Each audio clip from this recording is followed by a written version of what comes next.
Hello guys, I am Nikki और आप देख रहे हैं अपना YouTube channel IQ student point.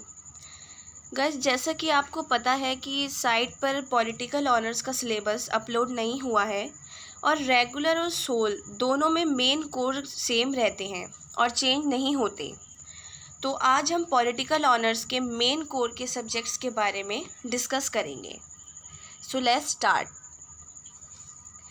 Guys, ये है पहला subject, introduction to comparative and government politics. इसकी फर्स्ट यूनिट है अंडरस्टैंडिंग कंपैरेटिव पॉलिटिक्स। इसमें हम कंपैरेटिव पॉलिटिक्स, तुलनात्मक राजनीति के नेचर, स्कोप, उसका प्रकृति, उसका क्षेत्र, उसकी विधियाँ और उसमें युकेंद्रीकरण कंपैरेटिव पॉलिटिक्स में ये पढ़ाया जाएगा। सेकंड यूनिट अप्रोचेस है, approaches to studying comparative politics, institutional system, structural functional approaches. ये तीनों अप्रोचेस पढ़ाई जाएंगी। पॉलिटिकल कल्चर पढ़ाया जाएगा और न्यू इंस्टीट्यूशनलिज्म पढ़ाया जाएगा, नई संस्थागत दृष्टिकोण। थर्ड यूनिट में historical context of modern government. ये है आधुनिक सरकार का ऐतिहासिक योजनाएं जो थीं, पूंजीवादी, सोशलिज्म, समाजवाद और उपनिवेशवाद। इन सब के बारे में, इनके मीनिंग, इनका विकास कैसे हुआ, ये डेवलप कैसे हुए, ये सब पढ़ाया जाएगा। और इस सब्जेक्ट की लास्ट यूनिट है थीम फॉर कंपैरेटिव एनालिसिस। इसके अंदर ब्रिटेन, चाइना, ब्राज़ील और नाइजीरिया, इन सब की राजनीति के बारे में पढ़ाया जाएगा और इसमें आखिर में इसका रिज़ल्ट जो निकलता है, इन सब के देश की पॉलिटिक्स को कंपेयर करा जाएगा, वो सब इसमें बताएंगे। सेकंड सब्जेक्ट है पर्सपेक्टिव ऑन पब्लिक एडमिनिस्ट्रेशन। इसकी फर्स्ट यूनिट है public administration as a discipline. एक अनुशासन के रूप में लोक प्रशासन, पब्लिक एडमिनिस्ट्रेशन, उसमें लोक प्रशासन का मीनिंग, उसके जो परिणाम निकले वो पढ़ाए जाएंगे। और सार्वजनिक और निजी, पब्लिक और प्राइवेट एडमिनिस्ट्रेशन क्या है वो पढ़ाएंगे। इवैल्यूएशन ऑफ पब्लिक एडमिनिस्ट्रेशन, आखिर में इस यूनिट में इसका मूल्यांकन किया जाएगा। Second unit major approaches in public administration. इसमें डेवलपमेंट एडमिनिस्ट्रेशन, विकास प्रशासन, नवलोकन प्रशासन और नवलोकन प्रबंधन, नवलोकन दृष्टिकोण, गुड गवर्नेंस आपका है सुशासन। और इसमें आखिर में फेमिनिस्ट पर्सपेक्टिव, जो फेमिनिस्ट नारीवादियों ने जो अपना दृष्टिकोण दिया है एडमिनिस्ट्रेटिव के प्रति, वो पढ़ाया जाएगा। थर्ड यूनिट है पब्लिक पॉलिसी।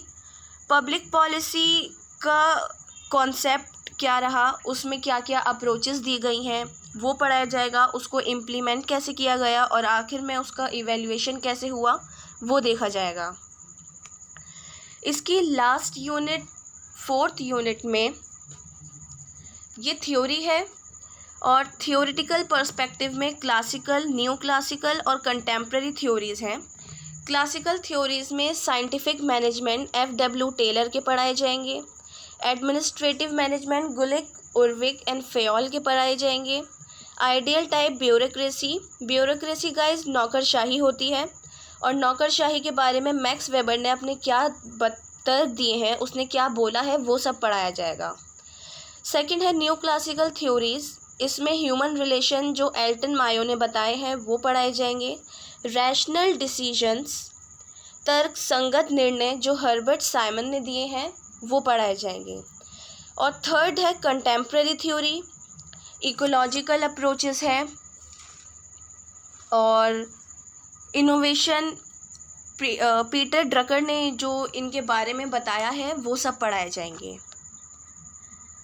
इसमें लास्ट मेन कोर जो हमारा है वो है perspective on international relation and world history. इसकी फर्स्ट यूनिट है स्टडिंग इंटरनेशनल रिलेशंस।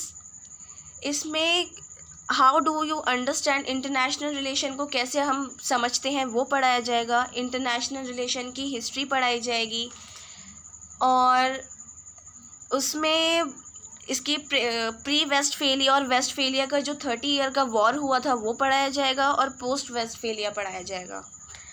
इसकी सेकंड यूनिट थियोरेटिकल है गाइस। थियोरेटिकल पर्सपेक्टिव, रियलिज्म और नॉन न्यू रियलिज्म, ये यथार्थवाद होते हैं। सेकंड है लिबरलिज्म, उदारवादी, ये है मार्क्सवादी और ये है नारीवादी। इन सब ने जो इंटरनेशनल रिलेशंस में अपनी थ्योरी बताई है, अपने पर्सपेक्टिव्स बताए हैं, वो पढ़ाए जाएंगे। और ये है इसमें युकेंद्रीकरण और जो ग्लोबल साउथ के दृष्टिकोण थे इंटरनेशनल रिलेशंस को लेकर, इसमें वो पढ़ाए जाएंगे। इसकी लास्ट यूनिट है an overview of 20th century international relation history. इसमें जो 20th सेंचुरी में इंटरनेशनल रिलेशन की हिस्ट्री है उसके बारे में बहुत अच्छे से बताया जाएगा। इसमें फर्स्ट वर्ल्ड वॉर पढ़ाए जाएंगे, उसके कॉजेस और उसके जो परिणाम निकले थे वो पढ़ाएंगे। बोल्शेविक रिवॉल्यूशन हुई थी रशिया में, वो पढ़ाया जाएगा। फासिज्म एंड नाजिज्म ये पढ़ाए जाएंगे। वर्ल्ड वॉर सेकंड का जैसे फर्स्ट वर्ल्ड वॉर में कॉजेज़ और उसके कारण और परिणाम बताए गए हैं, वैसे ही इस सेकंड वर्ल्ड वॉर में बताएंगे। कोल्ड वॉर और एमरजेंसी ऑफ थर्ड वर्ल्ड, इसमें कोल्ड वॉर के बाद जो एक तीसरी दुनिया बन गई थी, उसमें जो एमरजेंसीज हुई थी और उसको बनने में जो सब कठिनाइयाँ आई थी, परेशानियाँ हुई थी, वो बताएंगे। Collapse of USSR and the end of cold war, USSR कैसे ख़त्म हुआ और शीत युद्ध जो है, कोल्ड वॉर जो है वो कैसे ख़त्म हुआ। और ये लास्ट है post cold war development and emergency of other power centre of powers, कि शीत युद्ध के बाद जो दूसरे देश थे उनका डेवलपमेंट कैसे हुआ और ये सब कैसे आगे बढ़ा।